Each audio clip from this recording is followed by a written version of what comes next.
Okay.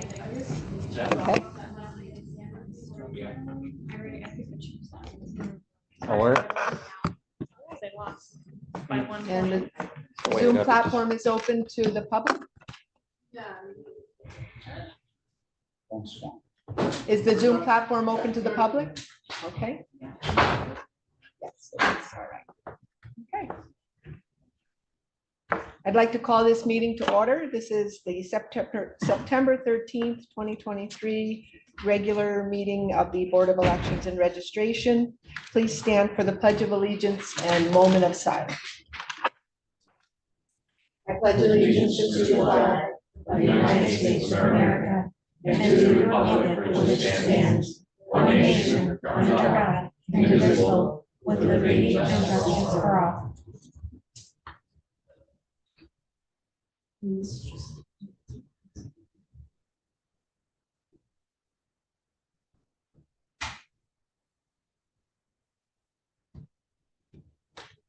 Thank you.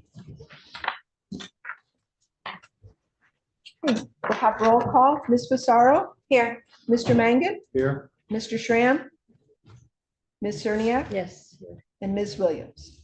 All present except for Mr. Schramm.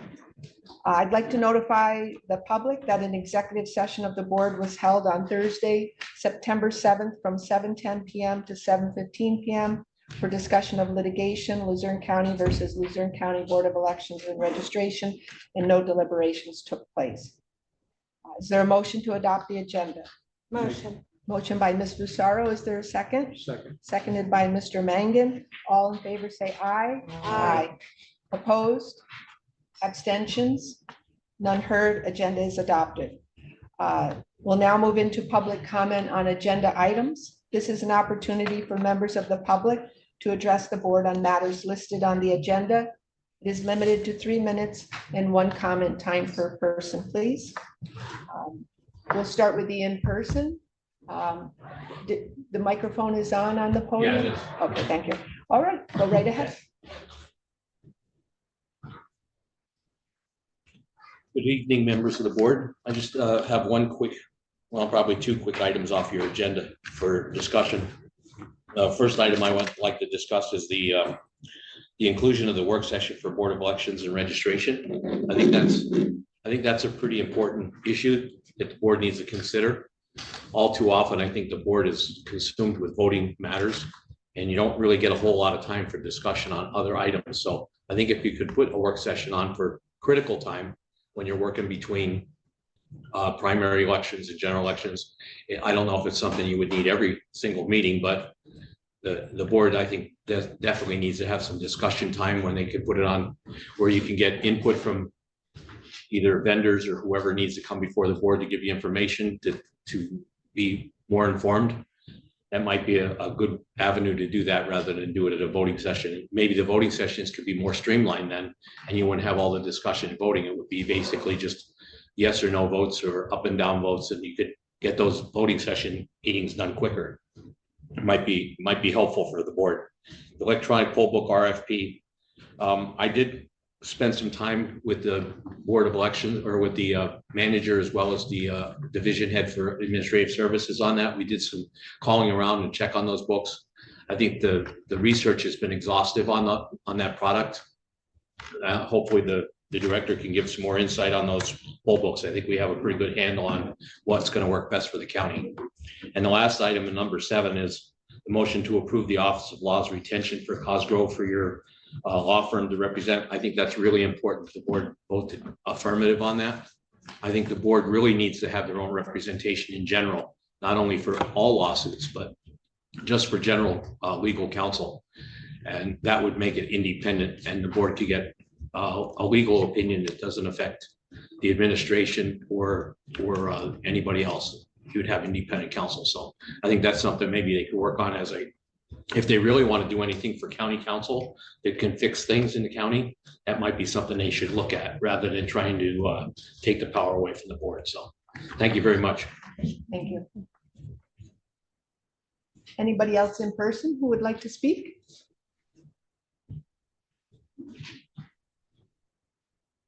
Good evening, all. Claudia Glenn in Salem Township.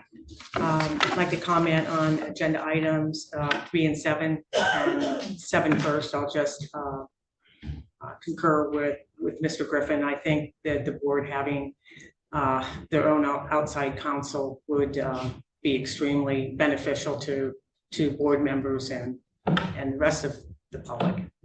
I wanted to also thank you for courageously standing united against the tyranny of Luzerne County Council and voting in the best interests of our citizens last Thursday. And it's my hope that as a board, you can continue to find common ground and in this quest, source secure locations for drop boxes, expanding the opportunity for eligible citizens to exercise their constitutional right to vote. Thank you. Thank you. Anybody else in person? Okay, we'll move to the Zoom platform. Mr. Rabo? Madam Chair, thank you very much. Mark Rabo from Hazleton. In respect to agenda item number 1, I would like to thank the controller, the county manager, the county administrator, the bureau, and members of the board for their work on this campaign finance, especially the registration of committees, outside committees to register with the Board of Elections as per the law, the Campaign Finance Reporting Act. I've been saying this for about a few years at least. I believe Solicitor Raddick, the county manager in her previous iteration as Chief County Solicitor, and Controller Griffith all know and understand how important this is and has been, and up until when the County Council Election Integrity Committee put out their recommendations in late 2020, early 2021. That was actually a defining moment. One of the defining moments was the campaign finance recommendations for the reporting, and I'm glad to see it finally come to fruition. Also, I would like to discuss or comment on the office in terms of the district attorney's office for the ballot drop box investigation.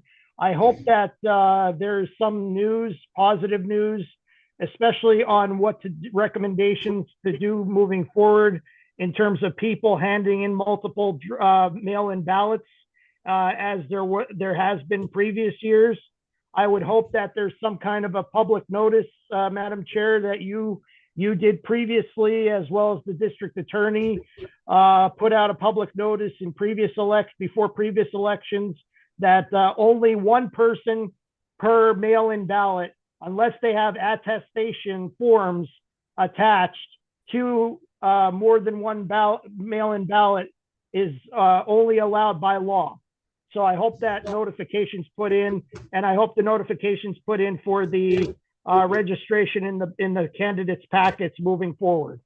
That's all I have, Madam Chair, and I concur with the manager or the controller and the previous speaker on the need for a independent solicitor for the election board and bureau. So that way there's independent legal counsel and there's due process of law, as there should be for all boards and commissions. Authorities have their own attorneys. So thank you very much, Madam Chair. Thank you.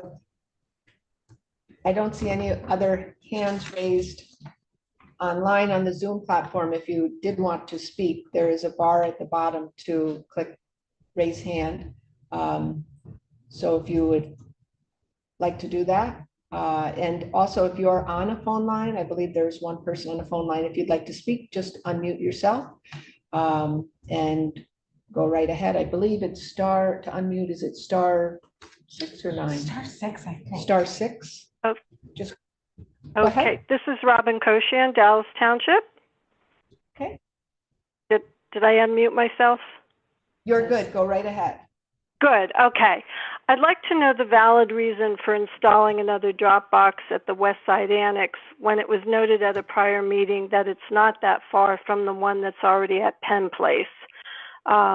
And if you're committed to election integrity, I just don't see the reasoning for adding another location that could possibly have potential problems for monitoring chain of custody and taxpayer expense. And number 5 interests me, but I can't possibly make any comment until I actually hear the DA's commentary. Thank you. Thank you. Anybody else? Okay, that will end the public comment for agenda items. We'll now move to approval of meeting minutes from August 16th, 2023 regular meeting. They were attached to the agenda. Is there a motion to approve? I'll make the motion. Mr. Mangan makes the motion. Is there a second? Second. Second by Ms. Fusaro. All in favor, say aye. Aye. Abstentions, opposition, none heard. Motion passes. The August 16th, 2023 regular meeting minutes are approved. We'll now move into the agenda items. The first one is campaign finance reporting for current status, including the 2022 annual report filing status and committee registration filing status and website fail to file list. This is on the agenda for information and discussion. We're continuing to monitor everything. I know Emily has been taking this on right now. We're working on the 2022, the annuals. We're trying to finish that, but I'm not sure we'll be able to get that done until after this election.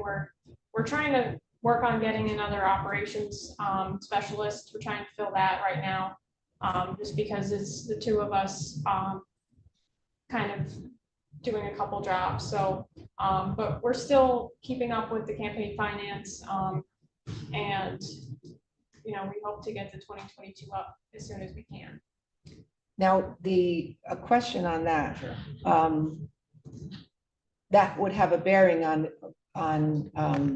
providing a certification for someone to, if they win a race, and for all of them, that would have a bearing. They would have to, if that's not up, they don't get their certification, right? Until that's provided. Okay. I'm just thinking ahead to maybe not have to scramble at the last minute, because that is a factor in anyone Right. winning. I didn't think of that. Yeah. And the website failed to file list, that's complete? Yeah. And the committee registration filing status, have all committees registered that are required to register? Okay. Any other questions or discussion from board members? Okay, we'll move to number 2, electronic poll book RFPs, which are requests for proposals, and this is on for information and status. Sure. So since the last time we asked you guys to vote on the recommendation, we actually put it on the council work session last night just to inform them that we want to do a pilot program with No Ink. So that would do 30 precincts, which I can get you the list of precincts. We had all 5 of our administrative assistants pick 6 precincts. We told them, different technology levels with the different poll workers. Some people who are more skilled in technology, some people who aren't, just to see if it's easier or more difficult than the ES&S poll books that we've had. So we'll be doing 30 precincts for the November election with those. And the cost for that is about $17,000. And that's because No Ink does a free pilot with only 5 precincts. I know Controller Griffith was asking me about that before the meeting. So that's why there's a cost with that. But they did tell me that at the end, after the pilot's done, and if we did want to purchase them, they would refund us half of that amount of the pilot program if we did purchase them with them. So, and I know a few council members have asked about leasing options. We did get leasing prices. I could also send that to you guys, but that wouldn't come in until after the election. So we plan on doing 30 precincts with the pilot, and then the other precincts would have a paper poll book. And then we're also going to make sure that the precincts with the pilot also have a paper poll book just in case. So, So you won't be dispensing any of the present ES and S? no, we're actually working on, Emily's working on getting those recycled. So we've been working with, the county has a recycling team, and we've been trying to get quotes on how much that stuff would be to get recycled, just because we can't, it's just the batteries are shot and we can't reuse any of that. So we want to clear that out. So we would have to pay a small fee. Right now, it's not too much. It's looking around like $1,200 just to get rid of, and that's a lot of stuff to get rid of in those rooms. It would be the cases, the batteries, the actual stand and everything. So we're working on figuring out a way to get rid of those. Just because we don't want to use them again. And I know there was a lot of issues in the primary with the batteries and everything, so. So for trainings, you'll have separate trainings for Yeah, those? mhm. And then. Any other questions from any Yeah, other board? we're actually going to contact those precincts separately, just so they can all come together for a separate training. Other questions, any other board members? I don't think so. The next item, number 3, is the replacement of the Pittston Library ballot drop box site with the west side annex location. This was on the agenda for information discussion, possible board vote.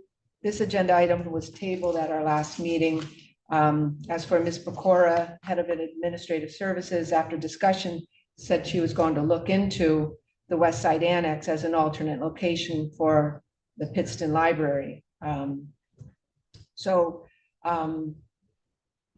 This past week, she requested that the annex replacement site be removed from the agenda, as the Bureau does not have a box to place there. I inquired about the purchase of another box. She shared that it would be about $1,500 for a replacement box and additional materials. However, her words were, however, we will not be ordering to a different additional location. And I would just like to know what changed since the last meeting and the reason we will not be ordering to an additional location.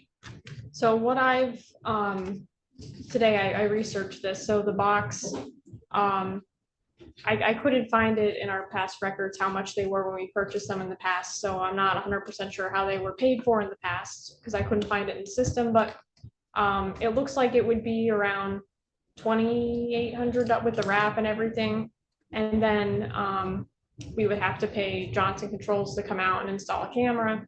So I just think we don't have the money budgeted for that right now, and that's, I guess, Ms. Pecora's concerns as well. So so just right, and it's only a couple miles from Penn Place, so to put one there, we just don't think is a good use of the money for that. And then it also strains our sheriff's department because they have to go out and pick them up as well. So A couple follow-up questions from myself and then any other board members.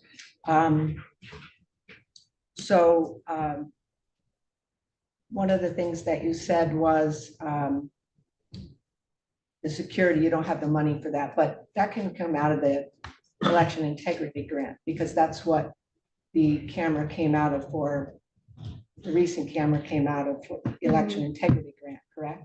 it did, yes. Yeah, so it would be the matter of the 2,800's not in the budget, Right. okay?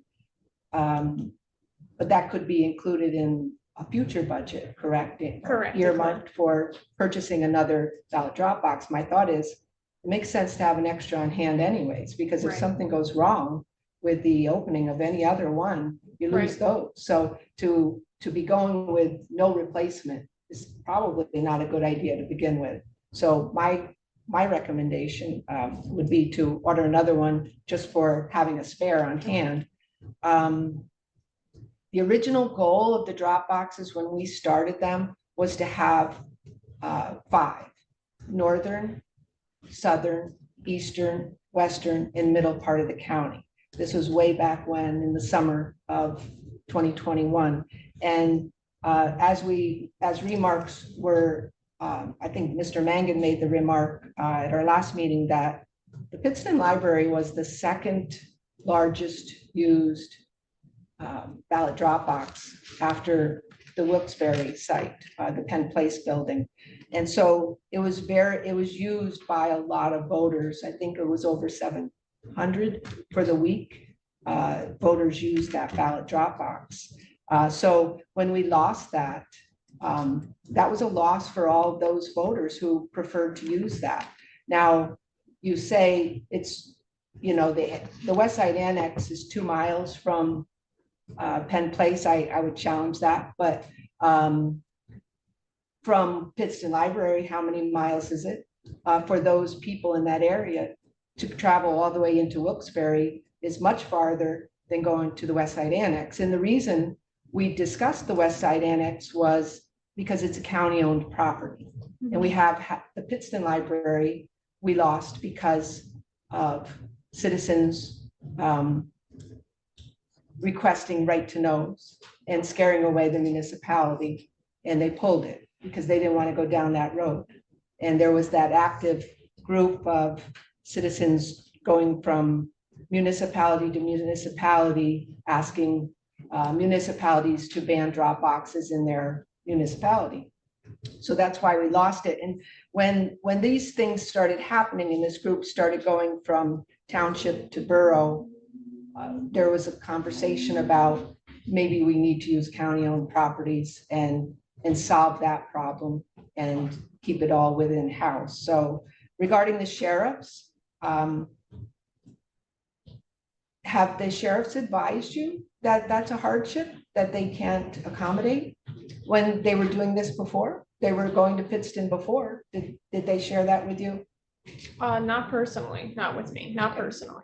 Okay, so you're just saying it would be a hardship for the sheriff. Well, I mean, my thoughts with the sheriffs are, we already take them from their everyday job to do that.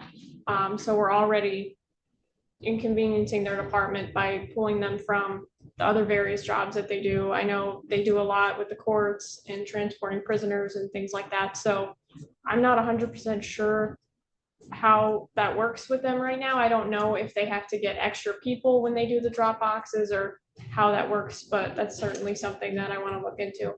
Who would be the one that you would speak to that? I mean, who makes the call for the sheriffs to say, we don't have somebody that can do that? That would be Brian. He is the sheriff. Brian. Shumsky. So I think it would be maybe my recommendation would be not to speak for them. Right. And to make that assumption and to let them say, I'd rather hear from them. We can't do that. When they did it, they were doing it. And I don't recall ever hearing them say, boy, Pittston area is a real hardship. Or that now that it's gone, we're glad that's over. Now, is this for Pittston Township or Pittston? It's for the northern end of the county. Yeah, but is it for Pittston or Pittston Township? Pittston. Pittston has outlawed them in their town. They do not want them. No. in Yeah, their well, town. that's what we were saying, that that's where it was. Oh, okay. All right. I'm sorry. I didn't know if you were finished. I apologize. Go ahead. Okay. We were told, we all made a decision that we were going to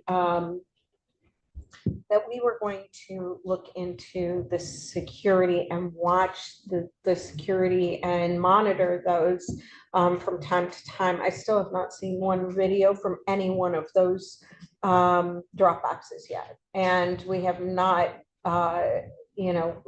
security for these things remains my concern, as it always has, for the sanctity of the vote, for, the number 5 for many different reasons. We've had issues that haven't been handled when it comes to these. And I think adding another Dropbox would only compound our problem and our issue with not monitoring, not having them, the proper things in place to handle I just think it opens a big can of worms. That's why county after county has been dropping the drop boxes, because it's just more cause of concern and more problems. Is there a list of the certain municipalities that ban them somewhere? You can look, ban, Because- drop. I know we have probably about 10 to 15 local municipalities that have in Luzerne County who have banned their drop boxes. They do not want them in there. And since they're optional for the county, for Luzerne County, they're optional for every county in Pennsylvania. It's their right. They're optional. They're not part of the law. They are lawful, but not, or legal, but not lawful. So they're not part of the law, but they are, allowed to have, we are allowed to have them. And we have to determine at some point, as these municipalities continue to outlaw them and we can't force them to have them because they're not part of the law. Mail-in ballots are part of the law. Ballot boxes aren't. And so we have to look at whether or not this is worth the the fight at this point. I just think adding another one is it's just, again, causing more problems because we already have all these municipalities that are banning them. I just don't see doing it. And the other thing, where exactly is this location that you're looking at, where is West Side Annex? It's near the 44th Airport. Okay. This is the closest location county building to the Pittston Library. I reached out a while back to Buildings and Grounds to find out if there are any other county buildings close to the Pittston Library area, north into the Avoca area for a northern section of the county. And I was told that this is the most northern county-owned building. And what is the security like with this location? What is the video security like? Have we gotten an agreement from the West Side Annex? Because before ordering a Dropbox, I think we should secure the same agreement that we have with every other location that says that it's going to be monitored properly, that we are going to have the proper video surveillance, that we are going, that ensure certain hours, ensure all of that stuff, to dot your I's and cross your T's before spending more of the county funds that we don't need to spend if it's not necessary. Well, it's a county-owned building, and just like all the other county-owned buildings where we have ballot drop boxes, the Election Bureau installs the camera system for the county. So we're talking, what is the cost for the security now? Because I know the Dropbox you said was 2,800, right? I think it's either 12 or 1,500. I can't remember because we just installed one at the right manner for the last election. Yeah, it came So out of the election integrity It grant did, because that covers election security. Okay, so the total would be on that? You don't, Over 4,000. 4,000. Okay, so $4,000. So the other thing is that particular annex building houses magisterial offices of Dave Duryea, and also there is an LCTA shuttle service in there, and it is an extremely busy hub for a number of county functions. It's right next to the airport. It's really not conducive to traffic as far as ease of access and so on and so on. I thought it had a pretty good parking lot, and it also has Veterans Affairs in there. There's a number of things in there's also a transportation company that's housed out of there for busing, small buses. So are they all in the one building? Yes, on the left as you're heading north on Route 11. It's on the right-hand side and it's that. I've seen that building, yeah. I know So what you one would it have is. to go into the same door to get in. I've not been Okay. in the building. Yeah, I'm I'm only not going by familiar. the amount of activity that I've witnessed outside. And then entrance heading north is fine. Entrance heading south off of Route 11 is treacherous. You've got the Garrity's parking lot, you've got you've got people accessing the park. There's a park behind the old Pennsylvania State Police Training Center that they're going in and out of there, plus the airport people. Is it more treacherous than Penn Plaza? I mean, Penn Place? Well, Coming of down course, Penn Wilkes-Barre? Place has parking spaces right in front. You can run in and drop it in the box.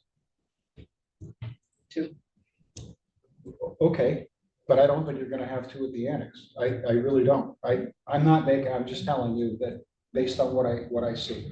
But I just wanted to address the logistics aspect of the annex itself and other goings on, people going there for hearings, so on and so forth. I don't know, that's the only thing I wanted to mention. I know Ms. Pecora had gone there a while back and sent me pictures of the hallway where she felt would be a good location for a ballot drop box. And but at the time, they had had a flood. It was a while back. It was probably last year. And so their hallway had been flooded out and they were redoing the hallway. And so the pictures showed the trim all off, but I do recall her saying that the hallway would be a location to look at or look into. As for a magisterial office, I mean, and if it's very busy, I think that's a plus then for that site. A magisterial office being in there, I don't know what a negative would be about that. I don't know. Is there an issue with having a magisterial office where a ballot drop box would be? I mean, we have, Cartwright's office at Penn Place and we have a ballot drop Right. box there. The only difference though with Penn Place is that there's sheriffs that watch it the whole time while our offices are open. And the only thing that makes me nervous with this site is if there's a lot of offices in there and they're all open at different times. I mean, again, there's a camera on it, Yes. but still, it would be hard to enforce hours on it, I would think. If it's in like a hallway somewhere where there's multiple offices, that's just my thoughts and my concerns, that it would be difficult to have, okay, it's open 8 to 4. How can you enforce that when maybe Veterans Affairs is open till 7 tonight? So, Well, and there's no one, Like Misericordia, that building is open. The ballot drop box is available when the building's open, and some of it is to 10 o'clock, 9 and 10 o'clock at night, right? They have some really late hours at Misericordia for that building. So their hours are more extensive than some of the other places. I'm not sure about Wright Manor. I mean, when does that end? I have to look it up, but I think it's around 5, 6 o'clock. It's not open that late. But I think, I'm just trying to say, at least here, there's security, it's manned. Misericordia, there's probably somebody at the building that's working till that time.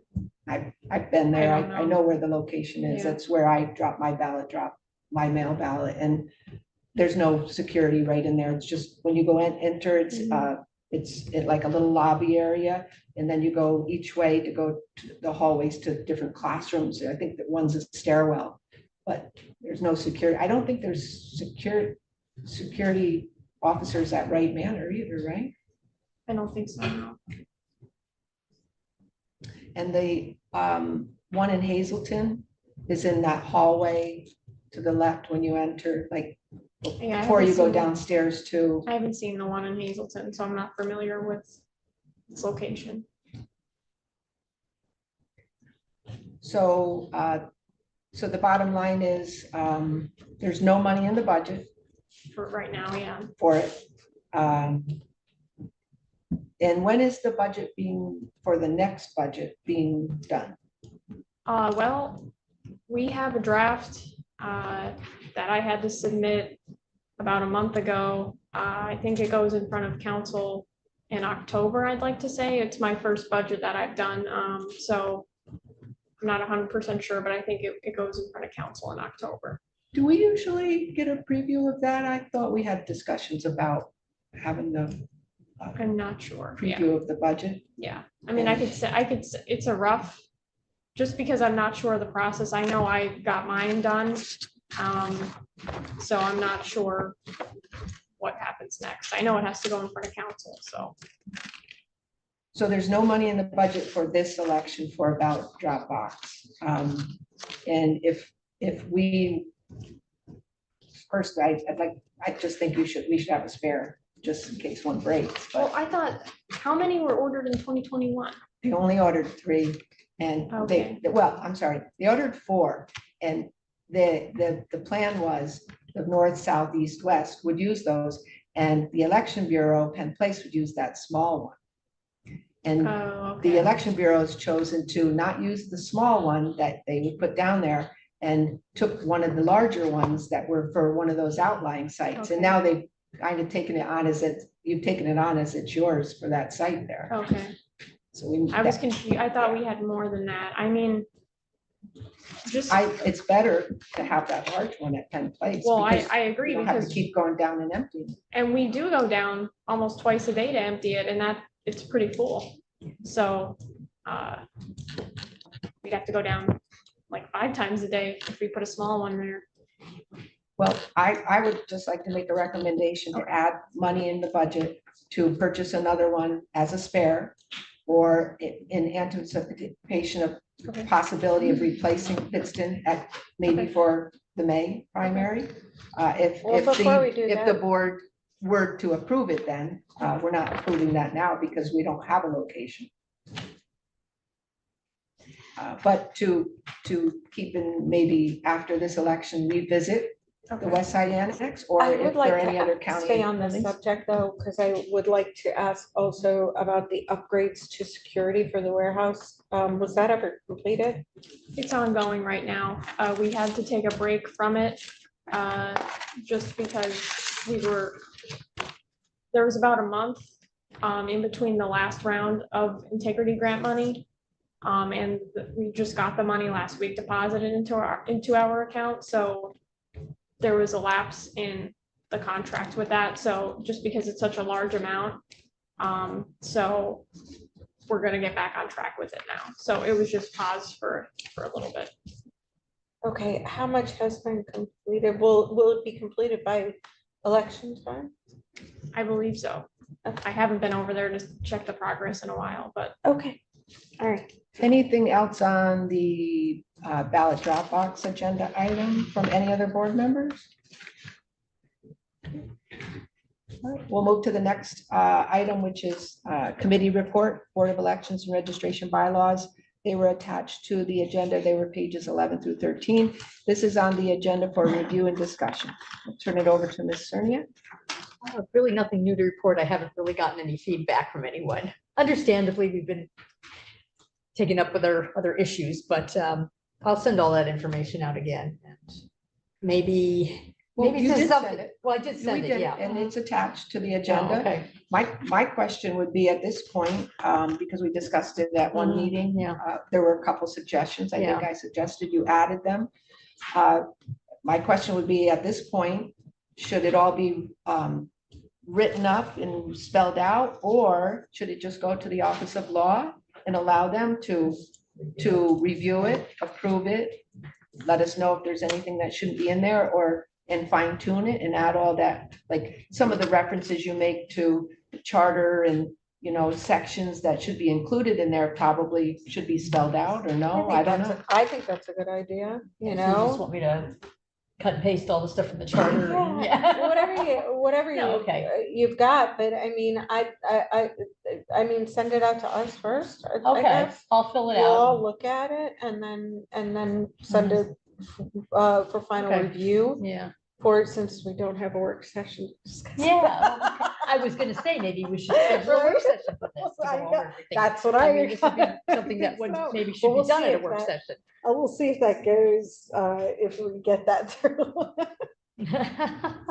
Okay, so you'll kind of I'll flesh it out, finalize yeah. it and then send it to us and then and also to the Office of Law, and then for the next meeting, Okay. it can be on Right. for discussion, review, final approval. Okay, that's great. Number 5 is the open Office of District Attorney ballot drop box investigations, November 2021, May 2022, and November 2022. I put this on the agenda for information and discussion. Our last information from the Office of District Attorney on these was in December of 2022, sharing that, and I forwarded these to the board members just as a refresher to, for the email chain that the district attorney had shared with us, that the information about the open ballot Dropbox investigation would come in his next report.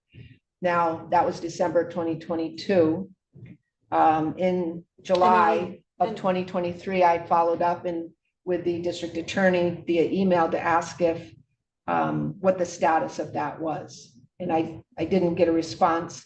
August, I followed up again and asked what the status of all of those open investigations are, and I didn't get a response. So I put it on the agenda to discuss with the other board members to get your input on what your thoughts are on at this point. Well, I remember having a conversation with him. It was when I had, it was right after the incident had happened. And he had said, I remember that he was hesitant to release the report due to media. That's all he said. Or how people would handle it or something like that. I don't know. And then he was very sketchy about it and says, and then he was close to, and that was over a year ago, like well over a year ago. And then now we haven't heard anything about it. So, that's my only concern is he waiting until November so he doesn't have to prosecute? Is it that bad? Or is it something that it's just too much stuff going on in his office that he can't get to it? I don't know what the answer is, but I have reached out, you have reached, Denise, you have reached out, and I think at some point or another, all of us have reached out. I don't know if Jim, if you did or not, or Audrey, no, okay. But, we were concerned with what actually transpired and to handle it and get it off the table and understand what actually happened, but we haven't gotten those answers yet. And so it leaves everybody with a huge question mark as to what actually happened. I Right. think that's One of the things that concerns me is when it's left open and,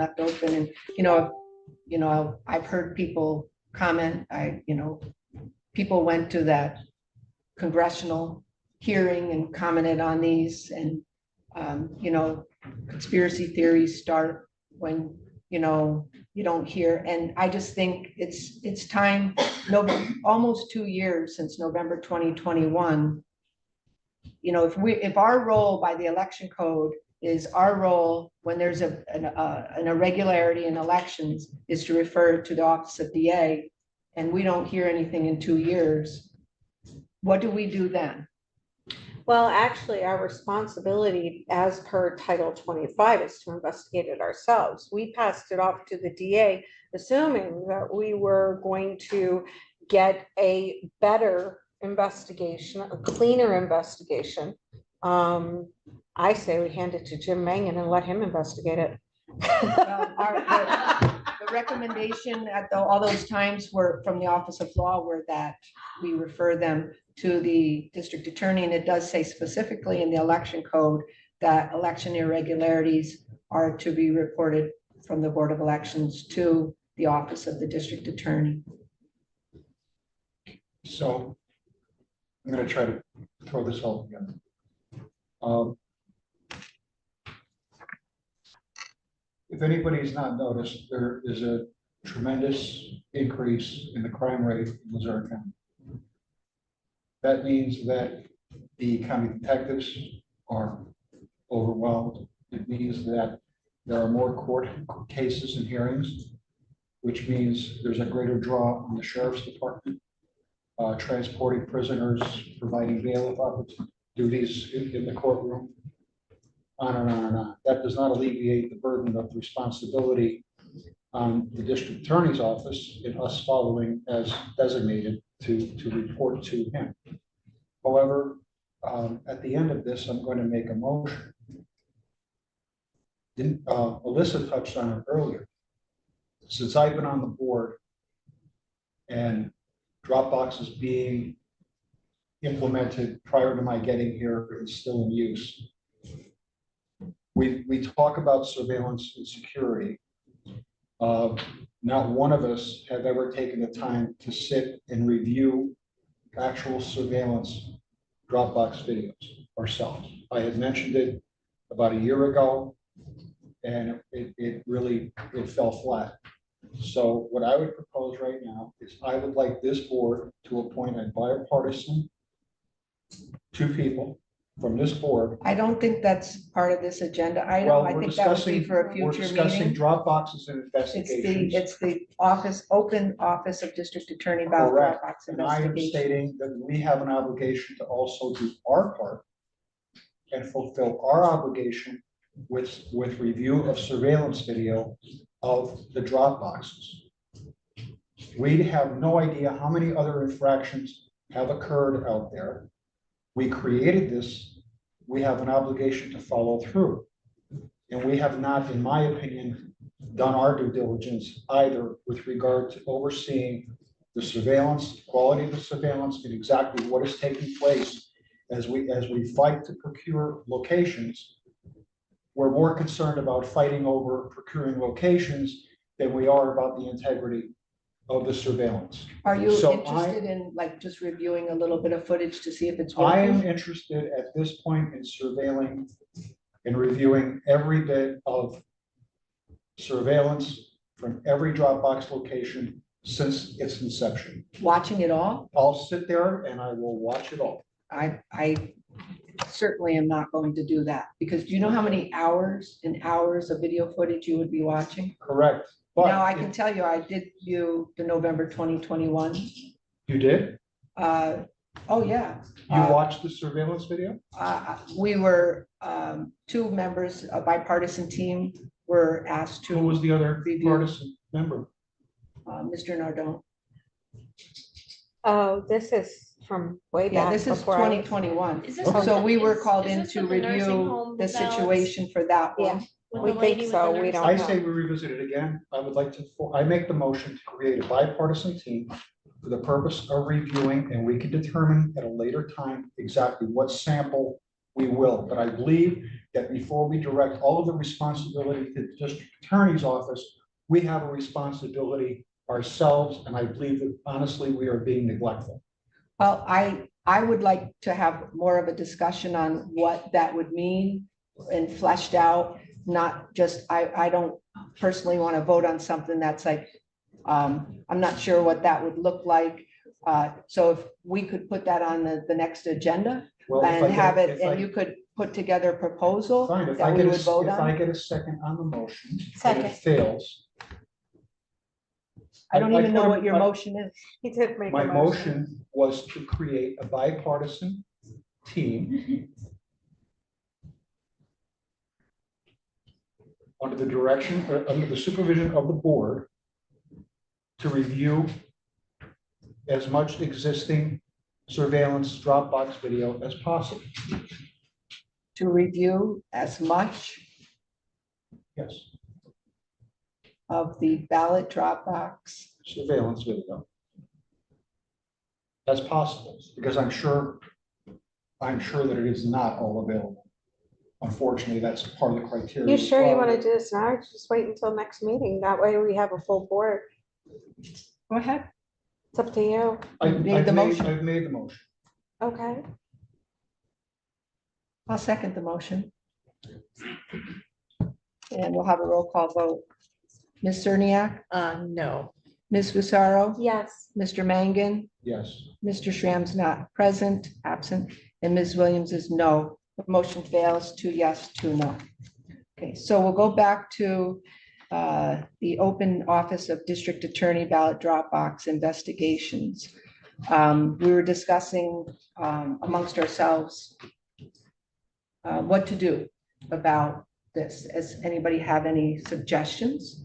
Where do we go from here? We're not getting any response from the Office of District Attorney on this.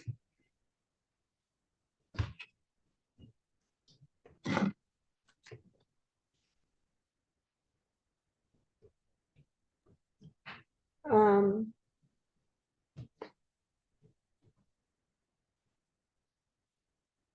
I have one other thought is maybe to try emailing one more time.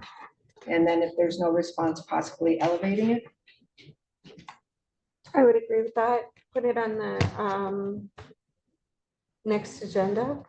I don't mean elevating it to the next agenda. I mean. No, elevating- I'm saying, put it on the next agenda and so,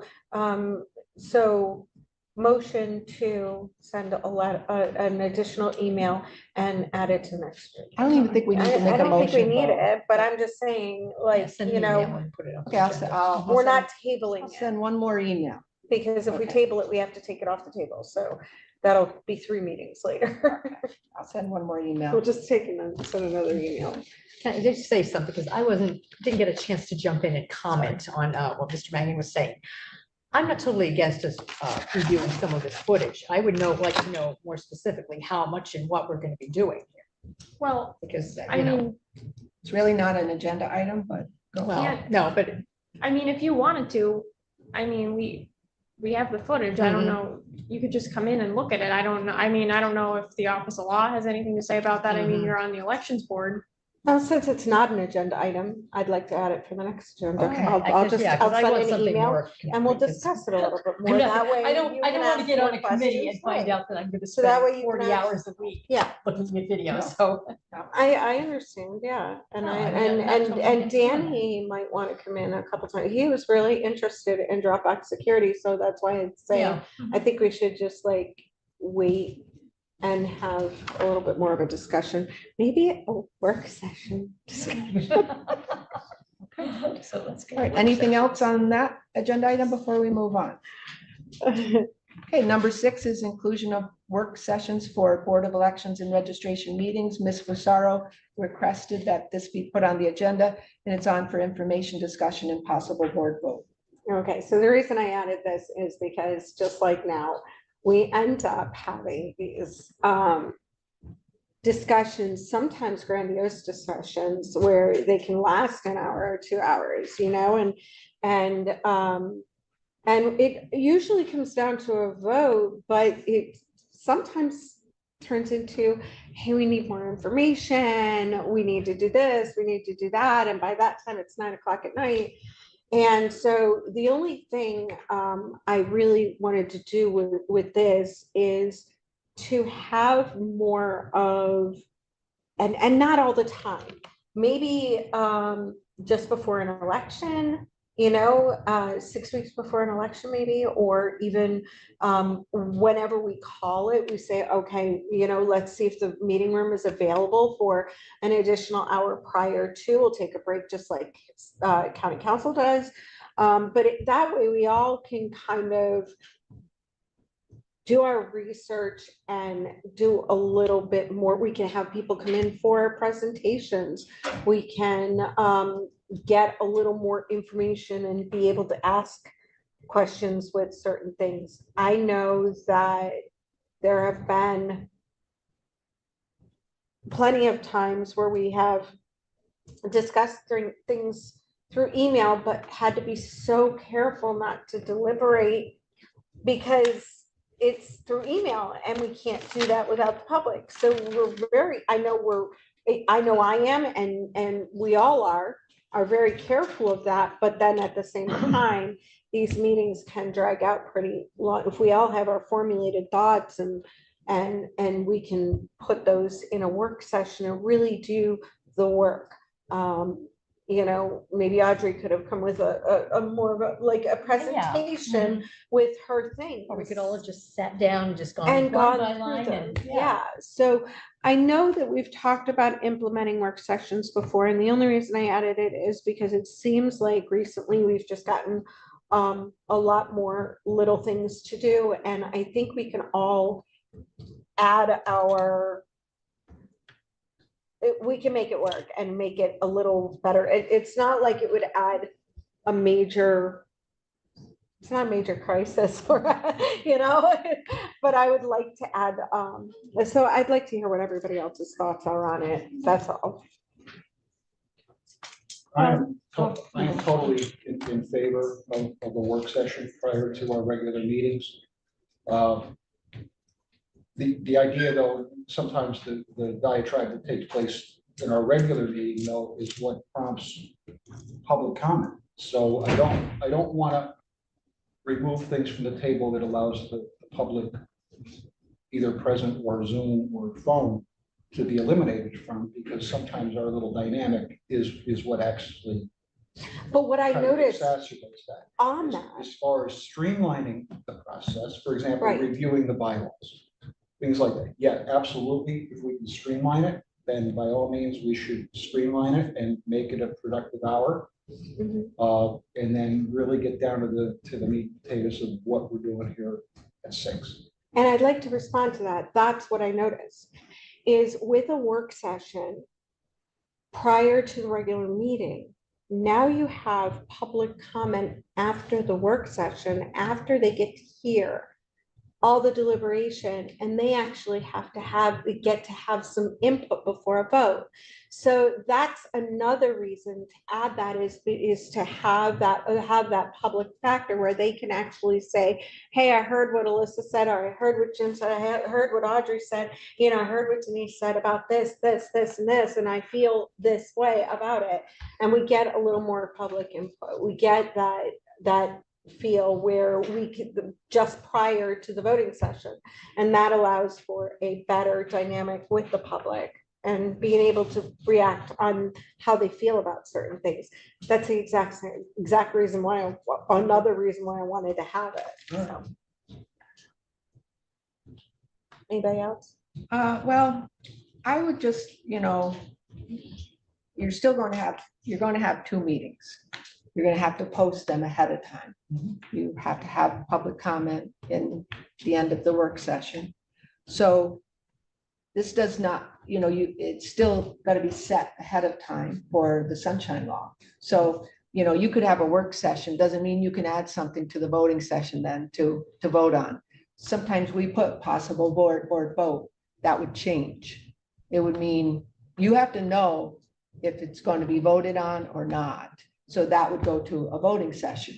So we do both within one meeting right now. We work and we vote, and sometimes we don't vote. Sometimes we prepare for a vote by saying possible board vote. And it allows the public to have an awareness by the sunshine law that this is, they have a clear understanding of what will or may happen at the meeting, you know, so they know, and that's the law. So, you know, if you're having a voting session, that the voting session will only be able to include definite things being voted on. The work session will only be things that will not be voted on. Yeah. And you have to know this ahead of time and be prepared for that. So I'm just saying that, and to say that this is going to shorten our meeting, I highly doubt it. I think you're still going to have the same amount of stuff within the same amount of time frame. It might actually increase the time because you're going to add another public comment. You're going to add another whole little bit of a meeting, the protocols to the meeting. So I'm just saying, you know, the thought of it decreasing time, certainly to me, that doesn't seem to be an objective. And I think right now, I think the transparency with the public is at risk without the work session. I think right now, you know, having that work session, and I'm not saying to have it all the time, I'm saying to have it If there are 5 or 6 different things to work on, we need, or even 1 or 2, we have a work session, we get it done, we break, and then we have a voting session, and not the same stuff we had to work on the work session. That could be at a following meeting, and a meeting this will go on such and such agenda for a board vote.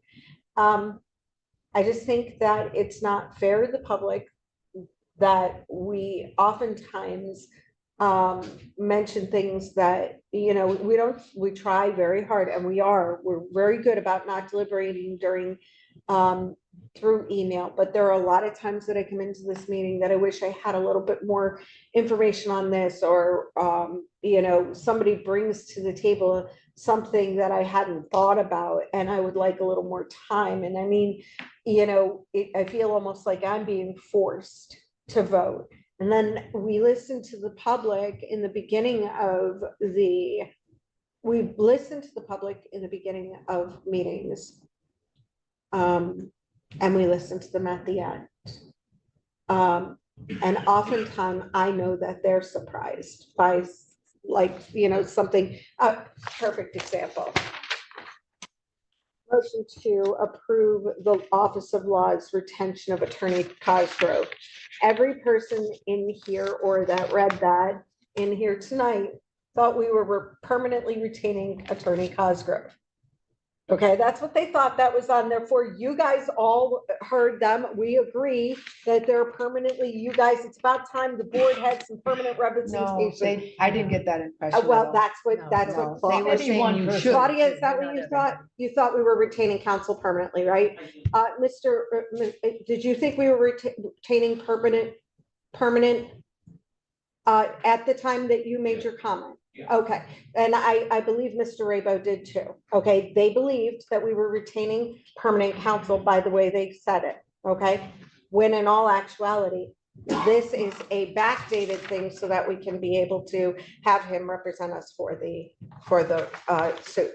Okay, so I know that just allowing them to have a little bit more information on certain things as well, me having more information, all of us, I think it would be a good thing. And I'd like to wait until Mr. Mangan returns in order to put it to vote. Well, I would just like to add that you're saying to give yourself more time to think about things and do things. Like, our agendas are posted and we formulate them a week ahead of time. So there's plenty of time. There's always been plenty of time to think about what's on our agenda. It's put up on Monday. You have 2 days to prepare, but behind the scenes, like the agenda goes out the week before to all the board members saying, this is what's on the agenda so far. If you need to add anything, please let me know. So we really have a week and a half to prepare ourselves for what's on the agenda. So to say, I don't like to be surprised and not have, like, I've always been able to prepare myself for the meetings and what's on the agenda. To say, I guess my thought would be, if you're saying not to do this all the time, but only when we needed a need-based work session, then my request then would be, okay, this needs to be told in advance. Correct. I'd like to have a work session on this, because those 2 meetings have to be set up separately and they have to be advertised separately. And right now, we've already advertised all of our meetings for the year. So if we add a work session, that's going to have to be a legal notice change. So, my thought is this something you want us to add when we're kind of towards the end of the year and we've already put all those dates out, they're up on the website? Or is this something that you might want to consider, with the new year, to make this change? And but if you're saying only as needed, kind of a need-based work session, I guess it's just a matter of making sure I know, because I create the agendas. Exactly. And I send, and if it needs to be a legal notice, we have to get that out in plenty of time and all that. I guess what I'm saying is really, when we have, I want the ability for us to have work sessions.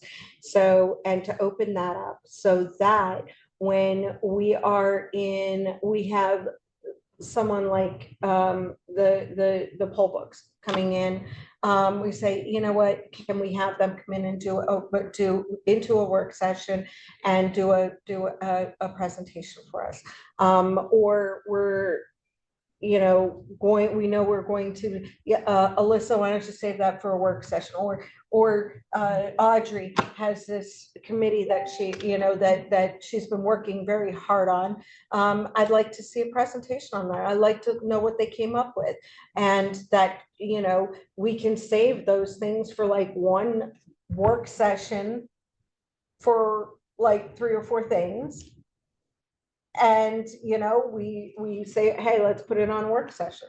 I don't think it's so I'm gonna make a motion that we include work sessions from time to time. And that the proper advertising is done with that when necessary. That's all. I don't think it's something crazy to deliberate. We're not doing horribly any more work. I think we're just helping each other. Really. Okay, Ms. Fusaro made the motion to include work sessions from time to time when necessary. Good. Is there a second? I'll second it. Seconded by Mr. Mangan. Okay, roll call vote. Ms. Fusaro, Yes. Mr. Mangan, Yes. Mr. Schramm's absent, Ms. Cerniak, Yes. and Ms. Williams. Yes, the motion passes 4 yes. And so to include work sessions from time to time when necessary. Okay, the next item, the last item under the agenda items is motion to approve the Office of Law's retention of Attorney Joseph Cosgrove from the Salingo Guagliardo law firm to represent the Luzerne County Board of Elections and Registration in Luzerne County versus Luzerne County Board of Elections and Registration. This was put on the agenda for a vote by the board. And this is really a confirmation of securing them because they've already been secured. So in the past, we've done that. And so that is the motion, and it's been moved by Ms. Fusaro. Is there a second? I'll second. Okay, seconded by Mr. Mangan. And a roll call vote. Mr. Mangan, Yes. Ms. Cerniak, Yes. Ms. Fusaro, Yes. and Ms. Williams, yes. The motion passes unanimously to approve the Office of Law's retention of Attorney Joseph Cosgrove from the Salingo Guagliardo law firm to represent Luzerne County Board of Elections and Registration in Luzerne County versus Luzerne County Board of Elections and Registration.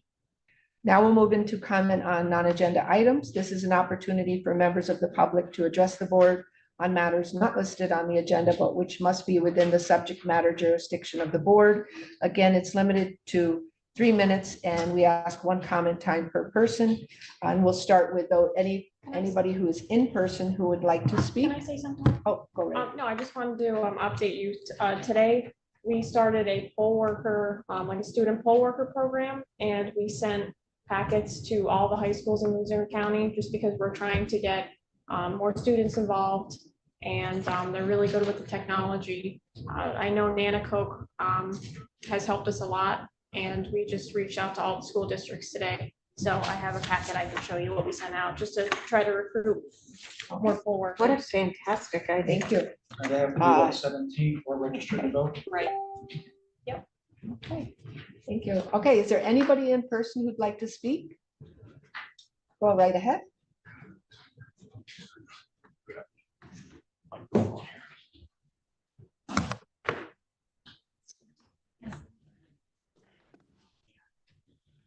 So one of the quick questions that comes to mind at your last discussion was the motion to approve the Office of Law's retention of Joe Cosgrove as your attorney. I don't believe this board ever voted to put him in here in the first place. I don't believe that. I think the Office of Law put Mr. Cosgrove in there. Did this board convene to vote for that? Just I don't- now. Yeah, just now. Just now. The motion to approve it. Yeah, motion to approve the office. So this is a retroactive motion then? Yes. Okay, got it. Okay, so that's clarity on that. Because I don't, like I said, I don't believe the board ever voted to pick Cosgrove. That was an Office of Law thing. So I don't know if you really had to make a motion to retain him, but ministerial, I guess, is probably not a bad idea. The drop box is, I think, one of the things that the Board of Elections probably should do as a function of the board is send a letter to the legislature and ask them to please make clarity on the Dropbox issue so we can get this thing taken care of once and for all. I know it's something that we've done because we can. Legislatively, it wasn't approved, as Ms. Fasaro said.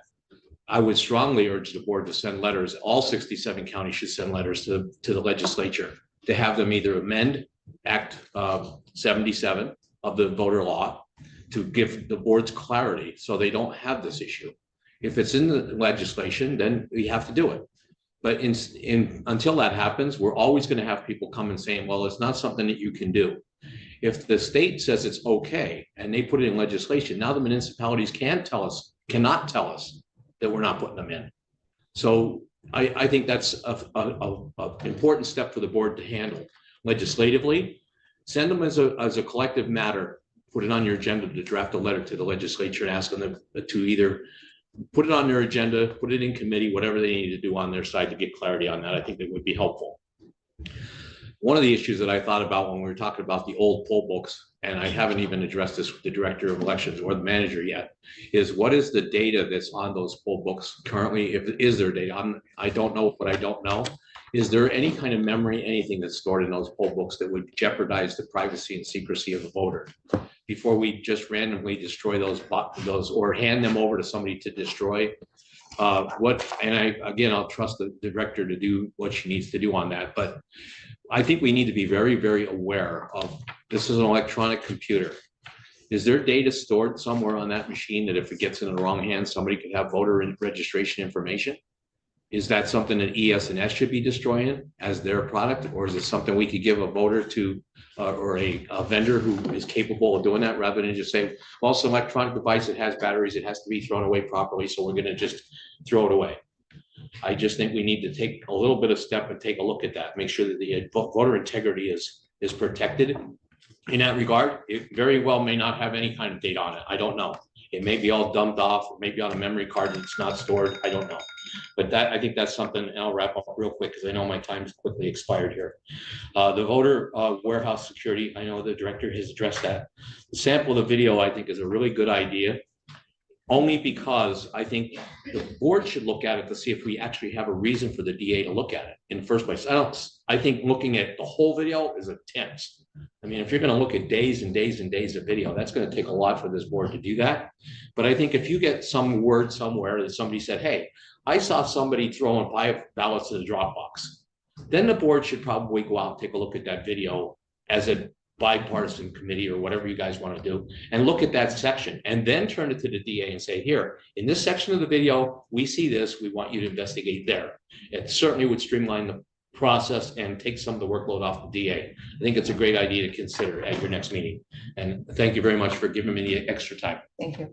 I do want to share with you that there is an election committee or commission that that Harrisburg, the state Senate and House put together, and it's been in place for over a year. They just did their second yearly report, and last year I watched their meeting in which they put a report out, and you can find that online. And what you shared about the ballot drop boxes clarity was one of their recommendations. And that was over a year ago that this committee was formed by the State House and Senate. So I believe the State House and Senate are very well aware of that recommendation. I haven't read their most recent report. I think it came out within the last month, but I would imagine they reiterated that again. So, yeah. Yeah, but I think a letter from the board probably would go a long way to maybe kickstart that somewhere. I'm not opposed to drop boxes. I just think that we need to have some direction from the legislature that would certainly help the boards along the way. So thank you very much for that. Also, I just want to follow up with you on when the Office of District Attorney they're not into reviewing ballot drop box video footage to see if there's an incident. They only review it if we send them something that is a credible something that's been reported.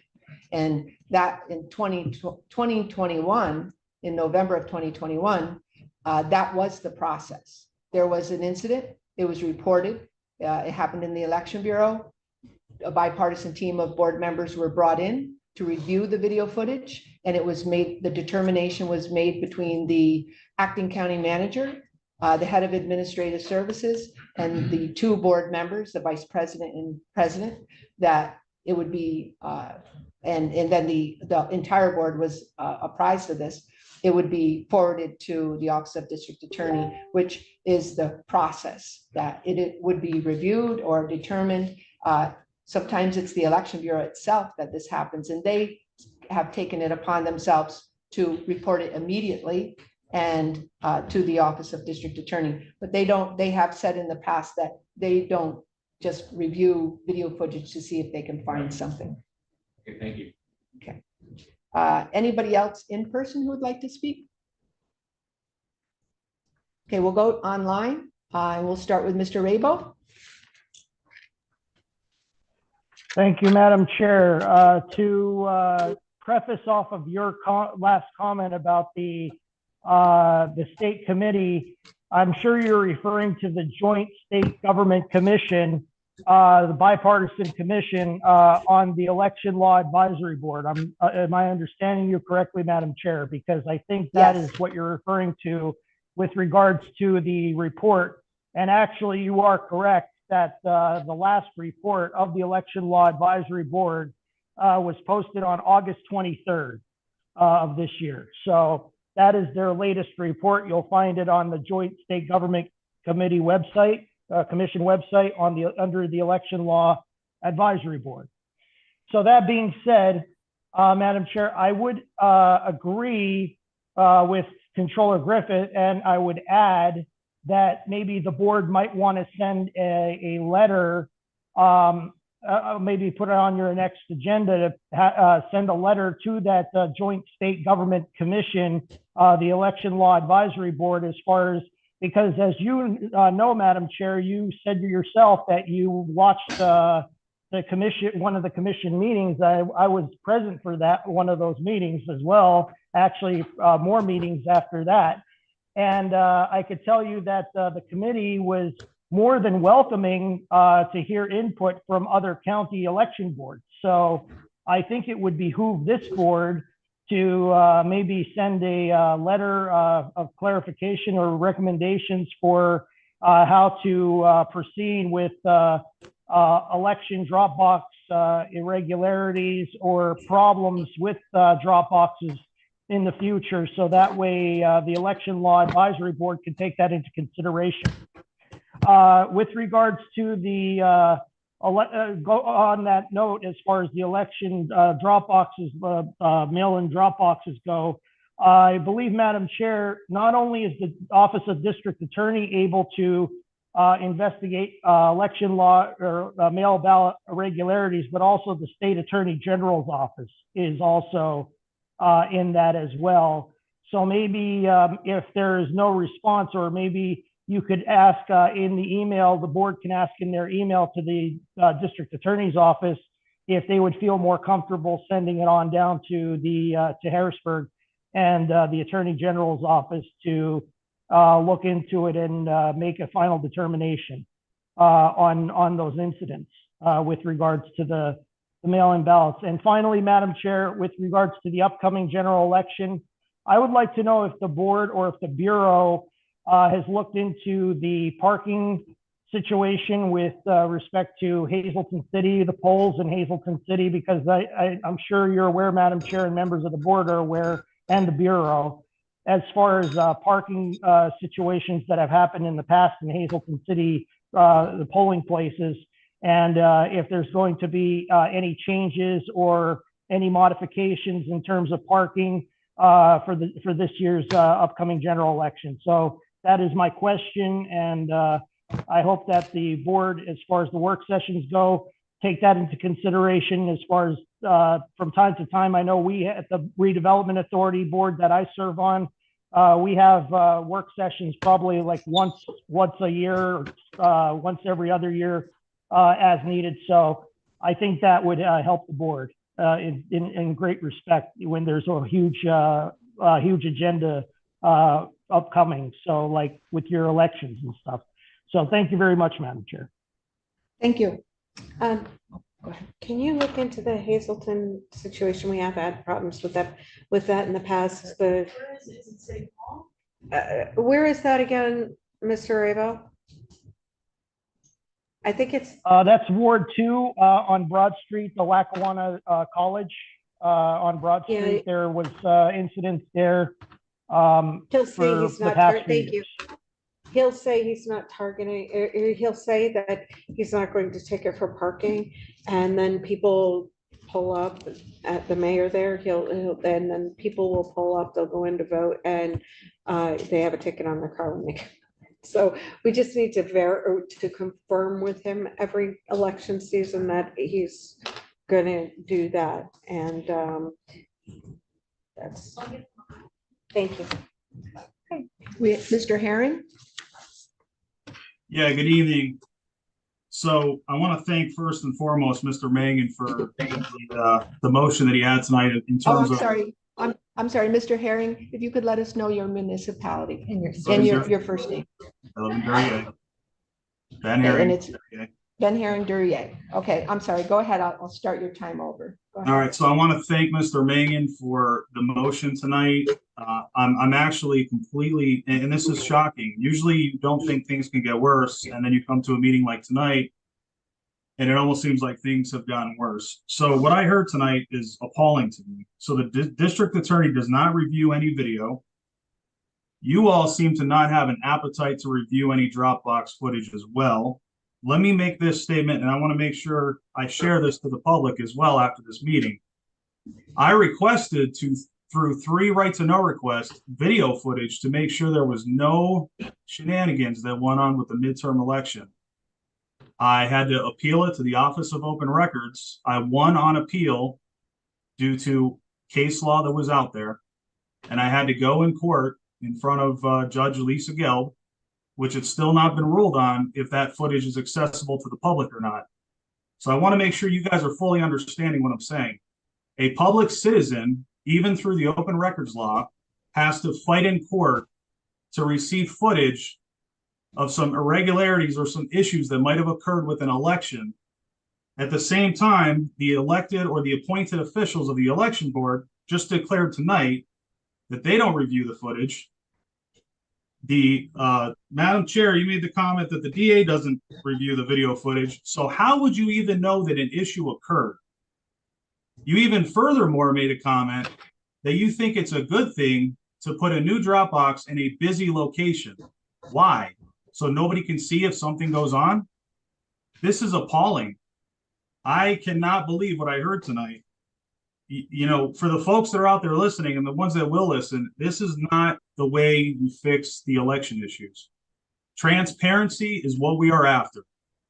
The longer we continue to hide behind things and make statements like nobody's reviewing the footage and, oh, I don't have the kind of time to do that, this will never get fixed. I want to finish with this. I will right to know any Dropbox location in the future that you choose to put a Dropbox at. That will continue for as long as I'm around. So if you guys want to roll the dice and continue doing that, because there's no, again, legal statutory language that protects you, we're going to continue to right to know that. And that's all I have. Thank you. Thank you. Thank you. Mr. McCabe. Good evening. Can you hear me? Yes, state your full name and your municipality, please. Joseph McCabe, Laughlin Borough. Okay. When was the last time the voter registration rolls cleaned? It's an ongoing thing. It's done regularly. When was the last time? We don't have the exact date, but it's an ongoing, it's So statutory. it's a recurring process? That it's done at certain times. Will they be cleaned before the mail-in ballots get mailed out? I thought you just cleaned I it. think we just did it in the summer. Yeah, it's done in the It summertime. usually happens during the summer, Mr. McCabe. So that's once per year that the registrations, the voter registration rolls are cleaned? Yes, right after the Well, primary. no, it's usually. an ongoing process. You get reports from what, the health department with the death Yeah. certificate? If there's a When death they come certificate. in, the people are removed. You get reports from Eric that people may have moved or whatever. You institute those letters because there's a process. You can't just knock people off, but Right, we can't. just- But the full clean is in. Yeah, but there's a. the report. If you haven't, let's say you haven't done any activity on your voter registration in 5 years, that's when over the summer we generate a letter and it gets mailed and it says, you're about to become, you've been inactive for 5 years, we're going to remove you. If you don't want to be removed, do something. And that's what we do over the summer, but Audrey's right, we get stuff from Department of Health if Right. someone dies, but we do a big one in the summer. Does that answer your question, Mr. McCabe? Yeah, I just don't want to see anything in the papers about Luzerne County and Judicial Watch again. That's why I ask. So thank you very much. Okay. I don't see any other hands raised online. There is one person on a phone line, and if you're interested in speaking, go ahead and unmute and just identify yourself. And it's star six, I Okay. believe. Robin Koshan, Dallas Township. I am just as shocked as Mr. Herring with what I've heard tonight. And I also commend Board Member Mangan and Fusero's sensibility and concern for election and security to view the Dropbox video footage and taking responsibility for election integrity over these boxes that have created an unnecessary amount of time, expense, and potential fraud in our voting process. If no one on the board or in the Bureau has been viewing this footage, exactly who is looking at it? Because we've been told that's our guarantee for integrity. It's just absolutely unconscionable to think that nobody in the board or the Bureau has been looking at this, or they don't look at it unless they're notified that there's a problem. It speaks volumes that the chair is more concerned about an additional box or location than transparency for all voters, and that the DA has been completely unresponsive about this issue, and that the county has denied RTK requests to the public to see the footage. If you really have nothing to hide, then why aren't you doing whatever it takes to be transparent, particularly knowing of all the problems we've had in the elections over the last few years? And the other thing I'd like to say is, considering all the problems with electronic voting devices and tabulators, we strongly oppose electronic voting. A lot of arguments say, mail-in ballots and electronic voting are based on convenience, but it's not about integrity. Just think about this. How did America conduct elections for over 200 years?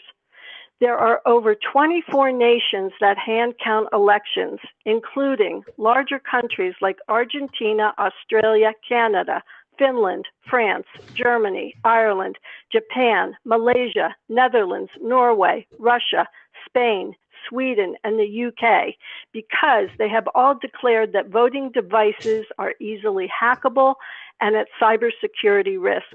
So it's just as unconscionable that you're sitting there talking about, gee, how are we going to destroy these boxes that you already had? You don't even know if it has voter information on it, the cost of buying new machines.